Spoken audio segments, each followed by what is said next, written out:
In this two-parts video, we present you the most sanguinary dictators in history. From 6th century until our days, you will knowledge how power transformed the mind and soul of these personalities. In ancient Sicily, during the 6th century BC, the city of Acragas was ruled by a tyrant named Phalaris. His name is infamous for the cruelty and tyranny he imposed upon his people. And his legacy is inseparably tied to a gruesome instrument of torture known as the Brazen Bull or the Bull of Phalaris.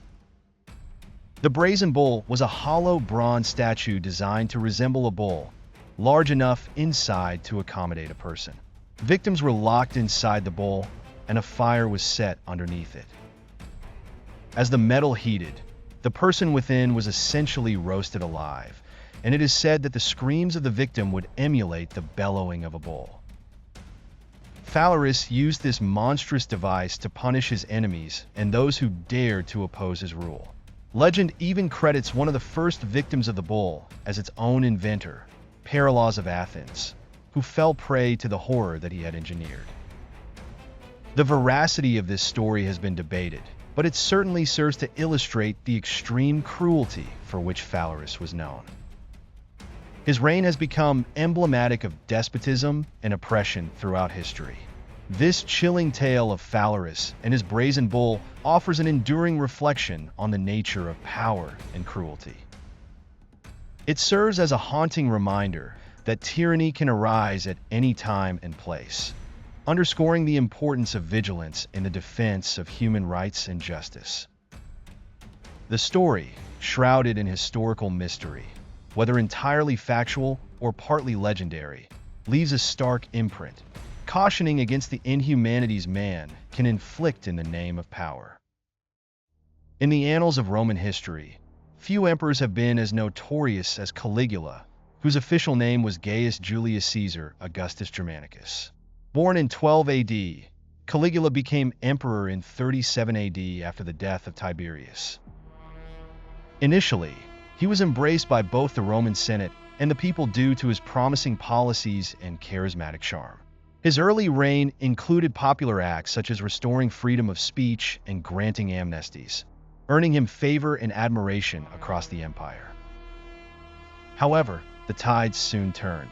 Caligula's reign, lasting a mere 4 years, spiraled into a spectacle of insanity and horror. Following a severe illness, which many speculate may have affected his mind, Caligula's personality transformed drastically. Once seen as the beacon of hope, he emerged as a megalomaniac, driven by caprice and cruelty.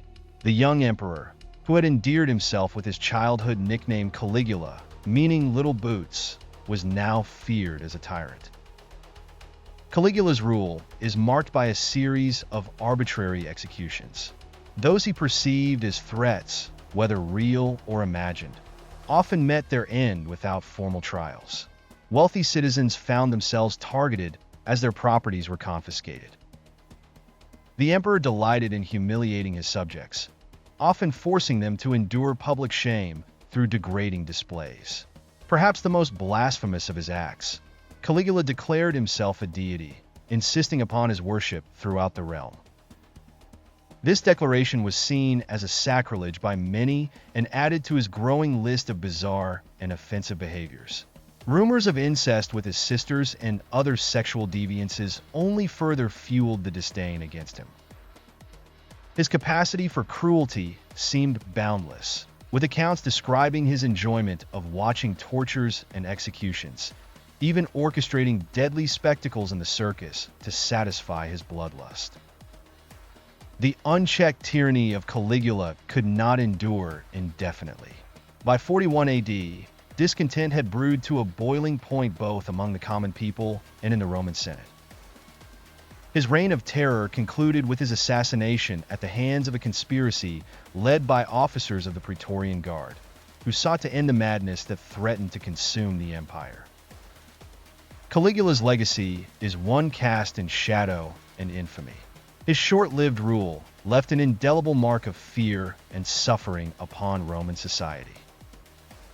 Although some tales of his eccentricities and cruelties may have been embellished by those who despised him, there is little doubt that Caligula ruled as a despotic and vicious emperor, cementing his place in history as one of Rome's most infamous tyrants. Nero, 37 to 68 AD, was a Roman emperor whose reign is infamously remembered for the persecution of Christians and his possible involvement in the Great Fire of Rome. Nero became emperor in 54 AD, following the death of his stepfather, Emperor Claudius. Initially, he had the support of the philosopher and writer Seneca, who served as his tutor and advisor. During the early years of his rule, Nero presented himself as a moderate ruler concerned about the welfare of his people. In 64 AD, the Great Fire of Rome occurred, which destroyed a significant portion of the city. While the true cause of the fire remains uncertain, some historians suggest it may have been started by Nero himself. According to legend, Nero was said to have played the lyre while the city burned. He shifted the blame to the Christians, ordering their persecution. Many Christians were arrested, tortured, and executed for their faith. This marked the first large-scale persecution of Christians in the history of the Roman Empire. Nero's reign was marked by cruelty and tyranny. He ordered the execution of numerous political adversaries and perceived threats to his power. Acts of violence against his own family are also attributed to him, such as the murders of his mother and his wife. The tyranny of Nero led to significant opposition from both the populace and the Senate. In 68 AD, a revolt occurred against him, forcing Nero to flee Rome. Ultimately, he committed suicide to avoid capture by his enemies. Nero is remembered as one of the most cruel and tyrannical emperors of Rome. His reign was distinguished by the persecution of Christians and the Great Fire of Rome, events that profoundly impacted the history of the Roman Empire. While some stories about his eccentricities and cruelties may have been exaggerated by his detractors, there is no denying that he was a despotic and bloodthirsty ruler. In the heart of the 5th century, a figure emerged whose name would become synonymous with terror and destruction: Attila the Hun, known as the Scourge of God. Born into a world of migratory warriors, the Huns, a nomadic people from Central Asia, he was destined for infamy. These people had established themselves in the region that is now Hungary, and by 434 AD, Attila rose to the fore as their leader. His leadership was quickly underscored by a shrewd military mind and an unyielding ruthlessness. Under Attila's command, the Huns launched a series of ferocious military campaigns across Europe that would etch his name into the annals of history. His strategies were characterized by swift maneuvers, unexpected attacks, and merciless brutality. It seemed that no city or town could withstand the onslaught without becoming a victim of the flames. Amongst these campaigns, 3 in particular stand out due to their far-reaching implications. The first campaign, spanning from 441 to 447 AD, saw Attila invading the Balkans.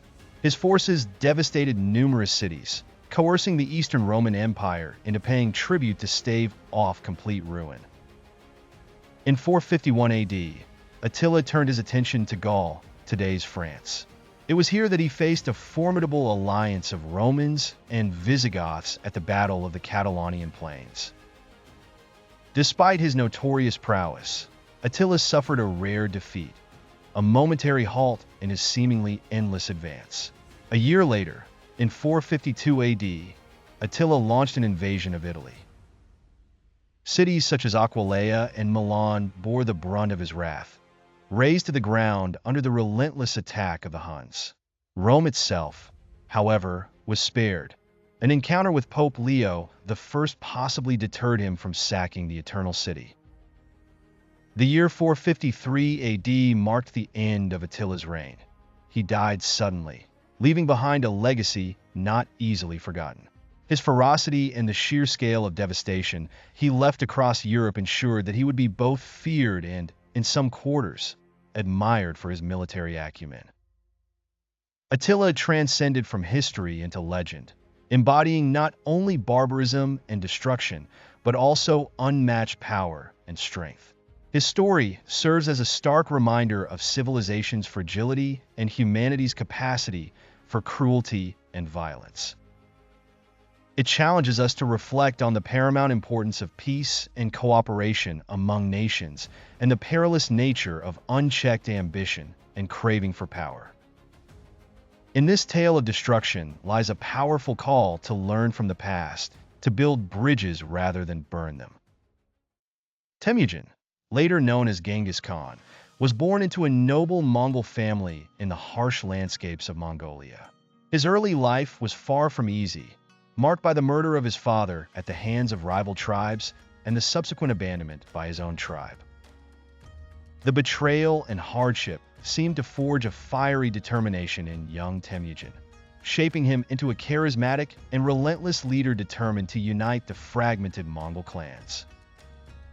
By 1206, through sheer will and military prowess, he had united the disparate tribes of the steppes and was declared Genghis Khan, or universal ruler, by a council of Mongol leaders.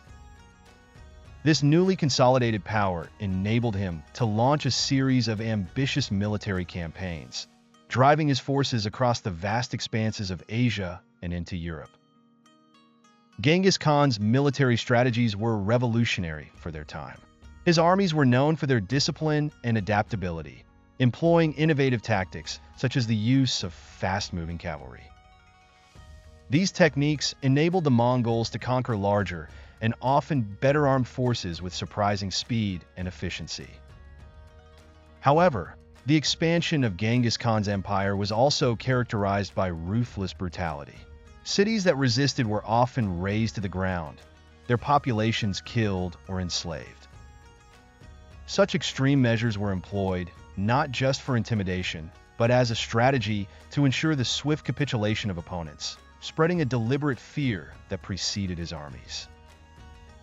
Despite the chaos and destruction, Genghis Khan implemented systems that significantly shaped the territories he conquered. He promoted trade through the Silk Road, established a complex communication system across his empire, and enforced laws that were groundbreaking for ensuring loyalty and efficiency among his subjects. His death in 1227 did not halt the expansion of the Mongol Empire. Under the leadership of his descendants, it grew to become the largest contiguous empire in history, stretching from China to Eastern Europe. Genghis Khan's legacy is a deeply controversial one.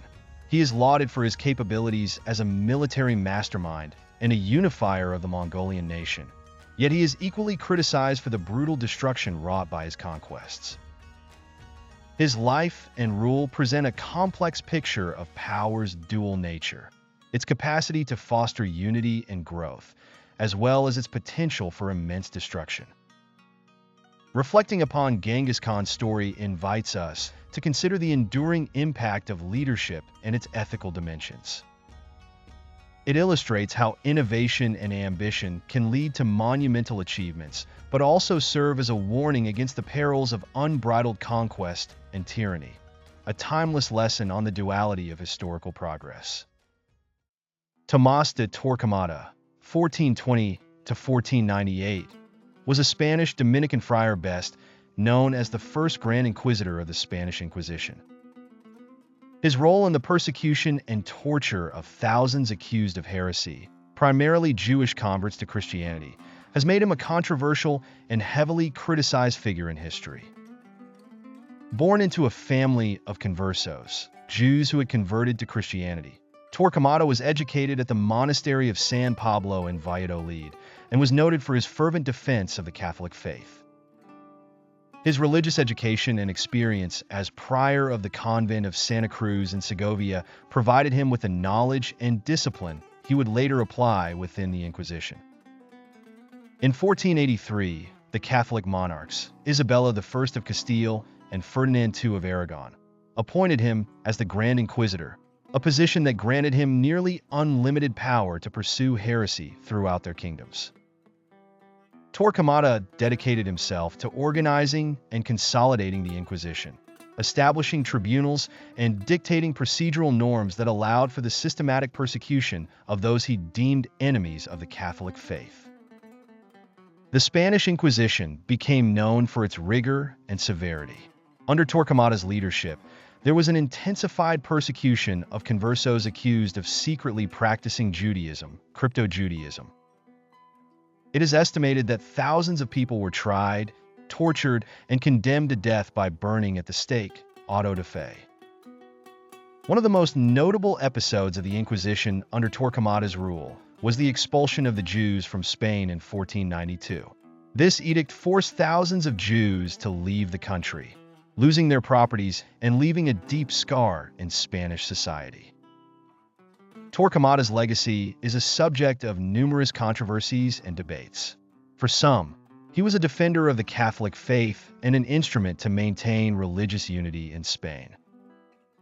For others, he was a religious fanatic and a symbol of intolerance and cruelty. His legacy is complex and has been interpreted in various ways throughout history. However, his central role in the Spanish Inquisition and his responsibility for the persecution and torture of thousands cannot be denied. The story of Torquemada and the Spanish Inquisition invites reflection on the dangers of religious fanaticism, intolerance, and persecution. It reminds us of the importance of defending freedom of conscience and the right to difference, as well as the need to learn from the mistakes of the past to build a more just and tolerant future. Vlad III, known as Vlad the Impaler or Vlad Dracula, was a 15th century prince of Wallachia, now Romania. He is a national hero for his battles against the Ottomans and infamous for his extreme cruelty, including impaling enemies and subjects. Born in 1431 in Sighisoara, Transylvania, Vlad III was the son of Vlad II Dracul, a member of the Order of the Dragon, a secret society against the Ottomans. This gave rise to the nickname Dracula, meaning son of the dragon. In his youth, Vlad III was held hostage at the Ottoman court, where he learned military strategy and politics. This exposure to brutality and violence may have influenced his own ruthless tendencies. Upon ascending to the throne of Wallachia in 1456, Vlad III's reign was marked by harshness and extreme cruelty. His most infamous method of torture and execution was impalement, causing slow, agonizing deaths. Vlad III executed thousands through impalement, including enemies, criminals, and even his own subjects. His cruelty became legendary, spreading his grim reputation across Europe. Despite his cruelty, Vlad III is remembered for resisting the Ottomans. In 1462, he led a military campaign against the Ottoman Empire, dealing numerous defeats to the Turks, establishing him as a national hero. Vlad III's fame inspired Bram Stoker's fictional character, Dracula. Stoker's novel cemented the image of Vlad III as a bloodthirsty vampire, though this portrayal doesn't align entirely with historical reality. Vlad III remains a controversial figure. He is seen as a national hero in Romania for his defense against the Ottomans, but his extreme cruelty paints him in a repugnant light, making his legacy complex. Reflections on Vlad III's history compel us to consider human nature and the potential for cruelty and violence.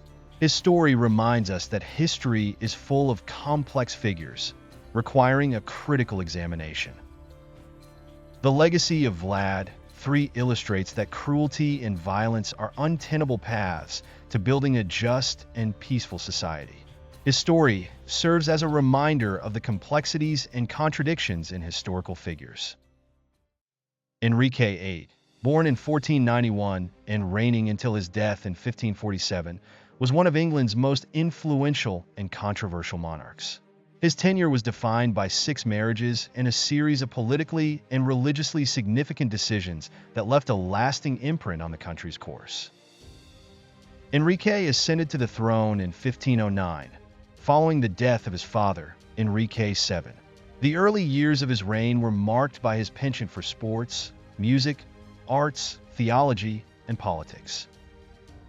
One of the reign's most prominent events was the schism with the Catholic Church and the establishment of the Church of England, proclaiming himself supreme head.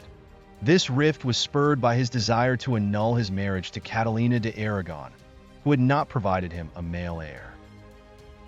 Enrique's personal life was marked by 6 marriages. Catalina de Aragon was annulled in 1533. Ana Bolena was executed in 1536. Juana Seymour died shortly after giving birth to Edward VI. Ana de Cleves was annulled in 1540. Catalina Howard was executed in 1542, and Catalina Parr survived Enrique. Enrique VIII is remembered for his cruelty and tyranny, as he ordered the execution of numerous political and religious opponents, including 2 of his wives, Ana Bolena and Catalina Howard. His reign saw the persecution of Catholics and Protestants alike, alongside the dissolution and asset seizure of monasteries. Despite his cruelty and tyranny, Enrique VIII is regarded as an important monarch in England's history. His break with the Catholic Church laid the groundwork for the Anglican Reformation and established the Church of England as an independent entity. Furthermore, his reign was a period of significant political, social, and cultural transformation. The figure of Enrique VIII is complex and controversial, urging reflection on the nature of power, ambition, and cruelty. He reminds us that even the most influential historical figures can have flaws and make grave errors. Enrique VIII's story serves as a reminder of the importance of tolerance, justice, and respect for human rights. The reign of Mary I of England, often dubbed Bloody Mary, remains one of the most controversial periods in British history. Ascending the throne as the daughter of Henry VIII and Catherine of Aragon, Mary was a devout Catholic who sought to reverse the Protestant Reformation initiated by her father. Her determination to restore Catholicism came at a high cost, earning her an infamous reputation. Following the death of her half-brother, Edward VI, Mary took the throne in 1553, despite an initial attempt to proclaim Lady Jane Grey as queen. Her legitimacy, bolstered by popular support, allowed her to secure her position. Mary faced the challenge of reclaiming England for Catholicism head-on. Fueled by her unwavering faith, she annulled the religious reforms of her father and brother. Reinstating papal authority and traditional Catholic practices, Mary introduced laws against heresy and established ecclesiastical courts to prosecute Protestant dissenters. This resulted in a brutal campaign against perceived heretics. Marked by arrest, imprisonment, and execution, often by burning at the stake, this period saw the execution of notable figures such as Thomas Cranmer, the Archbishop of Canterbury, and Bishops Hugh Latimer and Nicholas Ridley. Mary's marriage in 1554 to Philip II of Spain, son of Emperor Charles V, further complicated her reign. The union was unpopular, feared as a conduit for Spanish influence over England. Despite her fervent efforts, Mary's reign was a short-lived chapter in English history, overshadowed by her successor, Elizabeth I, who promptly reinstated Protestantism. The legacy of Mary's persecution left an indelible mark, contributing to the enduring religious divide in England. For some, Mary I remains a pious ruler dedicated to her faith. For others, she is remembered as a ruthless monarch who sanctioned intolerance and violence. Mary's reign, though brief, was marked by fervor and fire, a testament to the divisive nature of religious reform and the complexities of faith and power. Ivan IV Vasilyevic, known as Ivan the Terrible, was the first Tsar of Russia, ruling from 1533 to 1584. His reign, known for its autocratic governance and extreme cruelty, deeply influenced the course of Russian history. Ivan IV ascended the throne in 1533 when he was just 3 years old, following the death of his father, Basil III. During his minority, power was held by the boyars, the Russian nobility, who were marked by their intrigues and power struggles. In 1547, Ivan IV was crowned as the Tsar of all Russia, becoming the first Russian monarch to hold this title. In the initial years of his rule, He implemented a series of reforms aimed at strengthening central power and modernizing the Russian state. Despite his early reforms, Ivan IV's governance soon became known for its autocratic leanings and growing cruelty. Distrustful of the nobility and any opposition to his power, he did not hesitate to use violence and terror to eliminate his enemies and maintain control. In 1565, he established the Okrug, a territory separate from the rest of the country that was under his direct control, where he could act with total impunity. The Okrug became an instrument of repression and terror, with its members, the Okrugniki, known for their brutality and unwavering loyalty to the Tsar. Among Ivan the Terrible's most notorious acts of cruelty was the massacre of the city of Novgorod in 1570, where thousands were killed, and the murder of his own son, Ivan, in a fit of rage in 1581. Ivan the Terrible's reign was a period of significant transformations and contradictions in Russian history. On one hand, he centralized power and expanded Russian territory, but on the other, his cruelty and autocratic governance caused great suffering and left the country in deep crisis.